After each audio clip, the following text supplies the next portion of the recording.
Hey guys, what's up? Welcome back to my channel. If you're new here, my name is Mikey. Hi, hello, welcome. Thanks for being here. In today's video, I'm actually going to review and vlog on the new Sony ZV-1 Mark II. Right here, it is so freaking small. This box fits in my hand. This camera just came out. It is under $1,000. So this camera is marketed towards vloggers, especially if you're starting out new to vlogging, or if you have a YouTube channel and need a second camera, or maybe want to upgrade your camera, whether you're shooting with your phone, an action camera, and you want to get into an actual camera. This might be for you. This camera right now is about $899, and it is the Mark II version of the ZV-1. There are a few changes to here where I think this makes it a perfect vlogging camera. That's why I picked it up, and I wanted to review it and show it to you guys because I feel like it's a good camera if you want to start a YouTube channel. This isn't going to be a review about talking about all the specs about this camera because there are hundreds of videos of that on YouTube. In this video, I just want to kind of talk about my experience with it as a vlogger. After this clip and after the unboxing, all the footage will be from this little camera for my vlog. And basically, it should allow you guys to see kind of what sort of footage you can get with this little camera. Alright, so I actually just picked this up at Best Buy and I parked over at a park called Presidio Park close by. Park. My goal is to just unbox this, get it charged up, do some work while I'm waiting, and then we'll be good to go. But let's go ahead and unbox this guy. The box is so small, so light. So you got your random junk here. Never need that. This in here. Feels like the windscreen. So you have the little windscreen that you put on top of the mic so that if it's windy, hopefully we'll reduce some of that wind noise. We have the battery right here. And then we just got the camera. So let's get this guy out. Nothing else in the box. I was about to throw this, but if I'm gonna resell it, you gotta keep it nice. Okay, here it is. So small and light, what the heck? I thought the ZV-E when I was filming it was small, but this is tiny.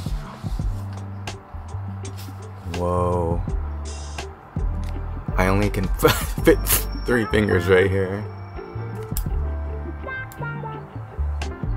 So small.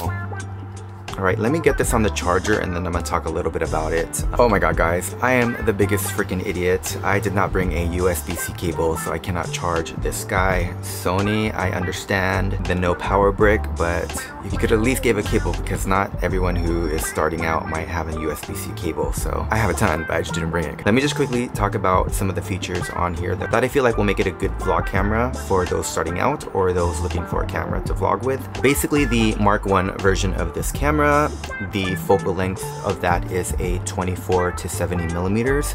This one is an 18 to 50 millimeters, which means you get a little bit of a wider view. So it's better for vlogging, obviously, because you need a wider angle lens to be able to get you in frame. So that's the main reason why I think this Mark II is better than the Mark I. It does have active stabilization as well, and that is going to help you with jitters. So if you're walking or you're vlogging, footage should look a lot better. The only thing with active stabilization in all Sony cameras is that it does crop in a little. Keep that in mind, but it's still wider than the first version of this camera. Obviously, you have the front screen, which is good for vlogging. The Mark II version also has a better microphone than the first one. I believe it's very similar to the one in the ZV-E1. It might be the same, but I know it functions the same, where it can be directional forward, backwards, or it can record all around.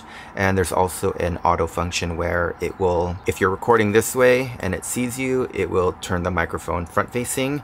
And then if you go like that and there's no one in there, it'll turn it back facing so you can talk, and it should sound good. This also has the skin smoothing effects that all new Sony cameras have, or most of them anyways.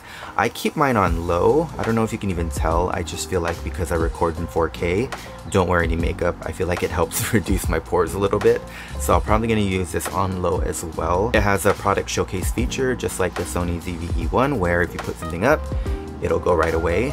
I have been learning though that when I do have that product feature on, even if I'm just like this, it will focus here, like with my hands, which I don't want it to, so I typically keep it off. That was one of the features I thought was going to be game changing, but I take it off because the moment you go like this and cover your face, it's already pretty quick, where on my Sony a7 IV, even if I did this, it would be kind of slow. The way I've been shooting with my vlogs is just keeping it off, unless I know for sure I'm going to be showing products, then I will turn that feature on. Another thing that I love about this over the first version is that the touchscreen now has the same quick action buttons that the Sony ZV-1 has. So all your most used things are right here, which is like the product showcase, your skin smoothing, the direction of the microphone, etc. So I think that's cool. This also has the Cinevlog mode that the ZV-1 has, and it basically puts black bars on your footage, and you can choose some of the different color tones that they have. I typically don't use it because I just put the black bars on Final Cut Pro and I grade my own footage. But again, if you're new to vlogging or YouTube and want some cinematic style shots, this can do it for you. Other than that, those were the kind of main changes that I liked about this camera over the first version. Okay, anyways, I can't charge it, so I'm gonna head home and then I will talk to you guys once this is all charged, and all the footage from here on out will be from this Sony ZV-1 Mark II.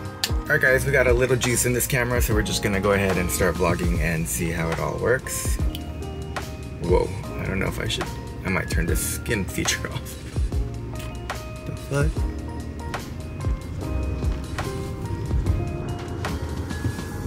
Okay, we are back home and the workday is done. I ended up just letting this charge for a while and then adjusted all the settings. So yeah, it's about 4 o'clock now and we have some leftover L&L's, what is it called? Chicken? Katsu chicken.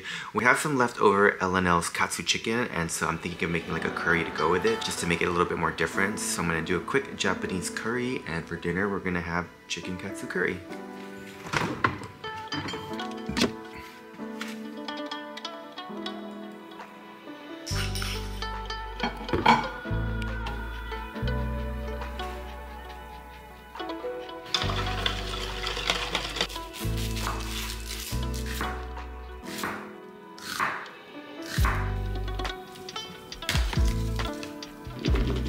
Alright, so this is a curry I like to use. I like to use a really hot one, and all you have to do is basically saute some onions, potatoes, carrots, and some garlic, or the vegetables of your choice. Add water, add this, and you have your curry.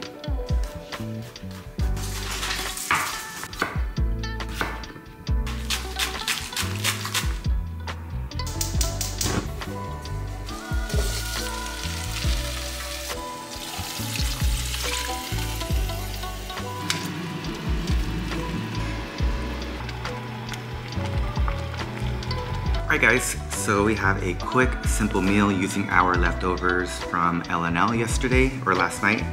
We had ordered chicken katsu, and so we just air fried it, and then I made a quick little curry with just some potatoes, onions, and some carrots. Let me show you guys how it looks. Super simple, and then I also made some pickled onions and put some furikake on top there. Alright, let's eat. Alright, let's do a quick taste test.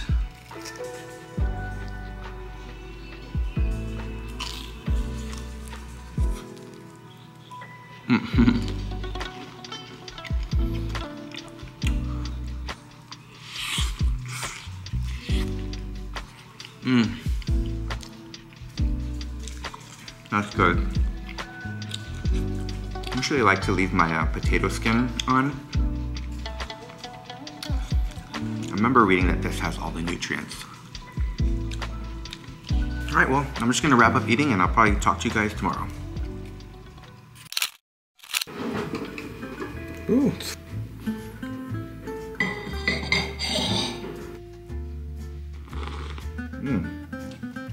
Hot.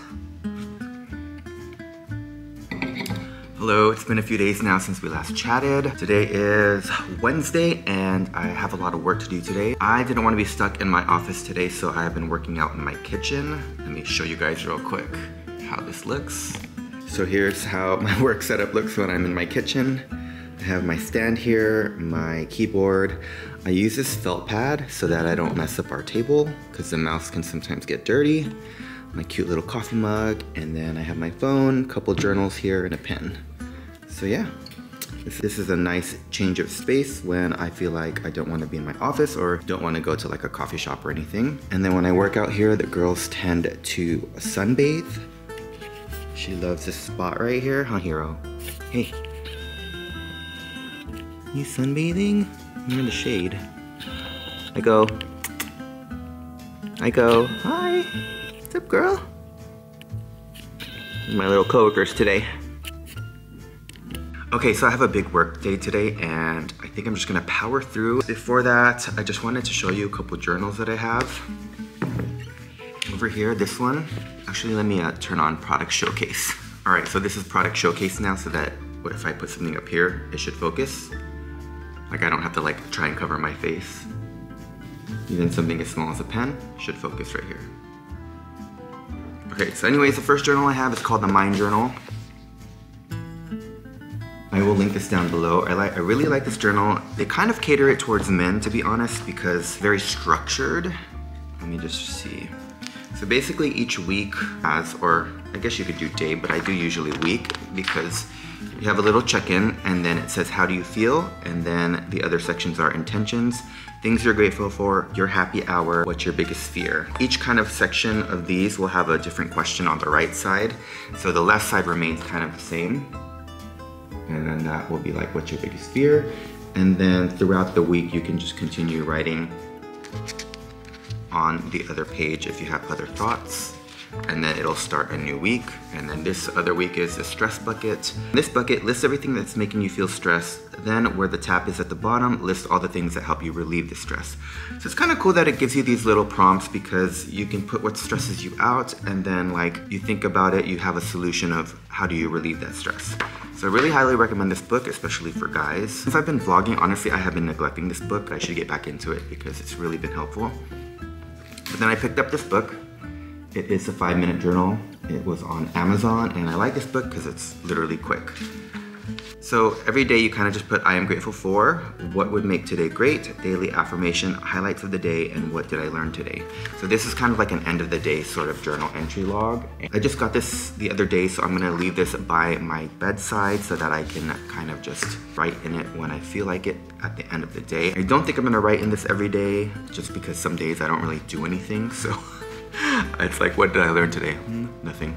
I guess I could write that.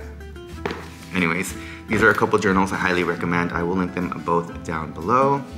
And that is a product showcase feature.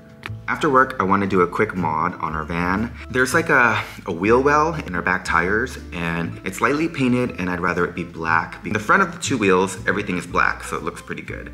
So I kind of want to just mimic that in the back tires. Hard to explain, but when I show you guys, you'll understand what I'm talking about. We'll do that in a few hours, and I will talk to you guys later. You can see the girls playing on the reflection of the artwork. Look at them.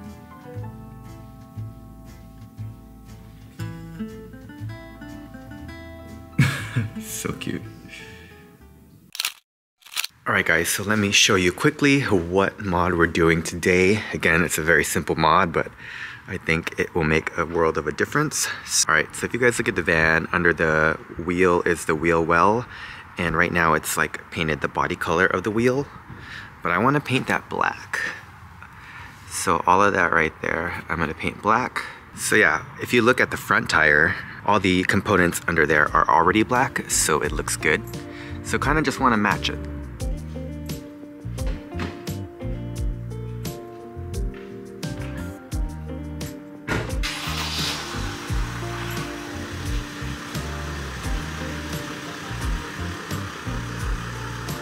You're so beautiful, girl.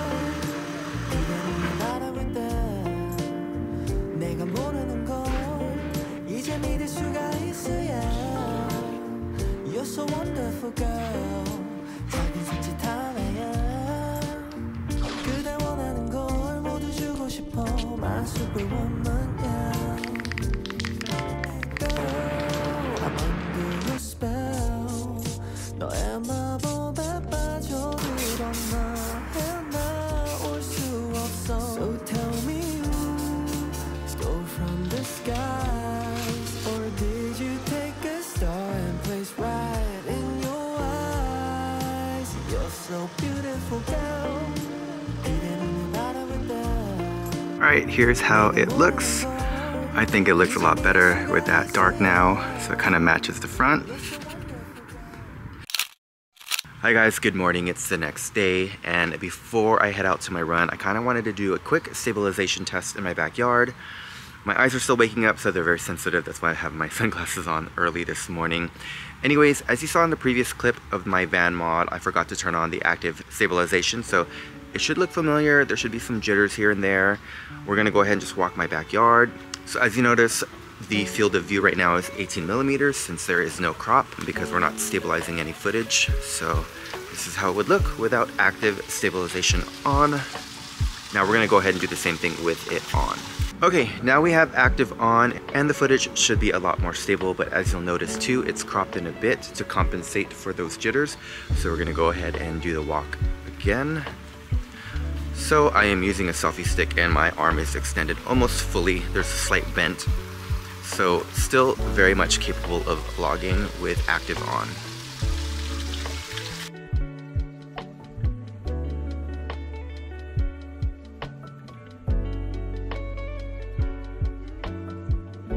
Okay, now I want to test out the zoom for you guys. For some reason, I can't find an option to make it quieter. I know for the ZV-1, I think if you turn the AF speed to normal versus fast, you don't hear the motor as much, but it's very loud. So I'm gonna zoom into this bougainvillea back here.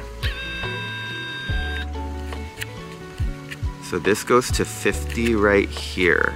And then you can clear image zoom to punch in just a little bit more. So that's pretty good range for such a small camera, but I do hate that you can hear the zoom. Also, another thing I'm not a big fan of for the zoom is you can't stop at 50, it just keeps going. So, and there's like kind of a lag from going from optical zoom to clear image, so you'll kind of see it when I do it here. See, I don't know if you saw that.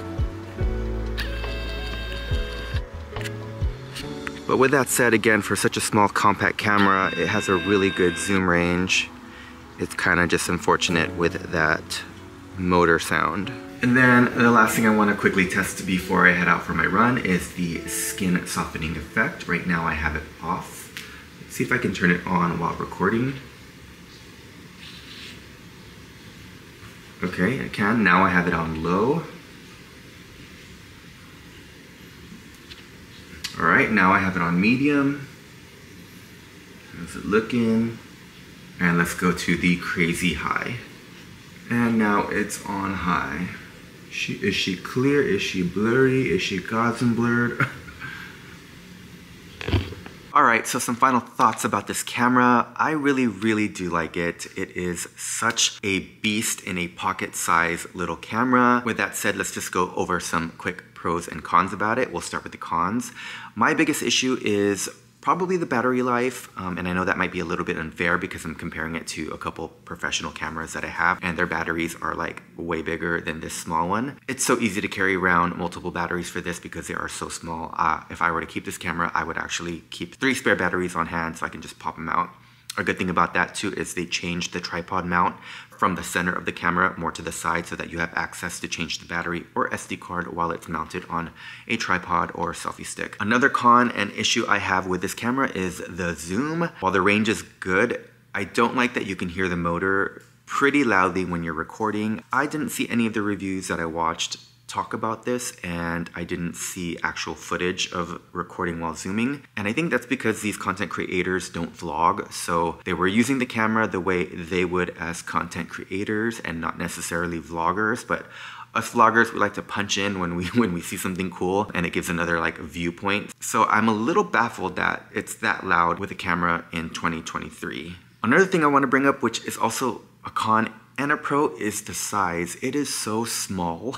It's so dinky that I feel like I'm gonna drop it. I don't feel secure, but at the same time, that's also a pro because you could just put it in your back pocket and take it anywhere and you don't feel like you have this big camera you're lugging around. So I'm gonna leave that in kind of the middle gray area, but I just wanted to point that out. Again, if I were to keep this camera, I would definitely probably get a little grip for it so that it feels more secure in my hand. All right, so now let's talk about some of the pros of this camera, which there are quite a few. One of the biggest pros for me for this camera is the quality. The quality on this camera for being so small is so good. I could have told you I was shooting on my other camera with a big lens you might have not known. So the fact that you can get such good quality out of a compact camera with good zoom range, that in itself is a really good reason to think about getting this camera if you're starting to vlog or want to vlog or need a B camera. The quality, so good, especially when you're shooting 4K. The quality just looks really good. Also, speaking about quality, if you put this in Cinevlog in S&Q mode, S&Q is their slow-mo mode for this camera,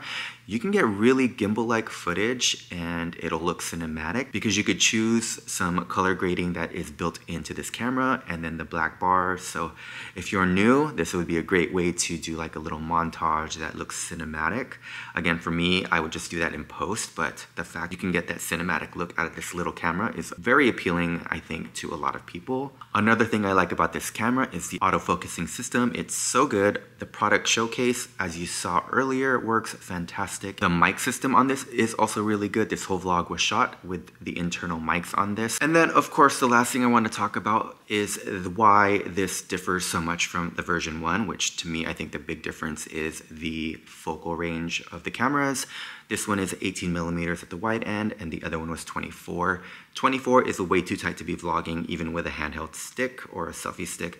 This one at 18, even with active, I think you can get away with it. I think it looks okay. I personally prefer a little bit a wider focal view, but this actually works perfectly. So with all that said and done, am I gonna keep this camera? Honestly, when I was looking at the footage and editing it yesterday, I was like, oh man, I think I wanna keep this. But then logic hit me and I was like, no, I have 2 main cameras already. I have 2 action cameras and a drone. I do not need a compact camera that I have to charge another set of batteries for. While I do want to keep it, for me, I can't justify keeping this camera. It would just be more like a convenience camera versus a tool to help me with my vlogging. I will say though that if I only had 1 main camera and like an action camera, I would definitely pick this up as my B cam because the quality is just so good. So I have no problem recommending this to anybody that is looking for a B cam or to just up their vlogging or YouTube game from their phone or their action camera to a dedicated camera. You can get really amazing 4K quality on here, and the mics are also so good that you don't need anything but this camera. So if you guys have any questions about this camera, go ahead and comment down below and I will make sure to reply to them. And with that said, as always, thank you guys so much for watching, and if you can, try to choose happy over sad today, and I will catch you guys in the next video. Bye everyone.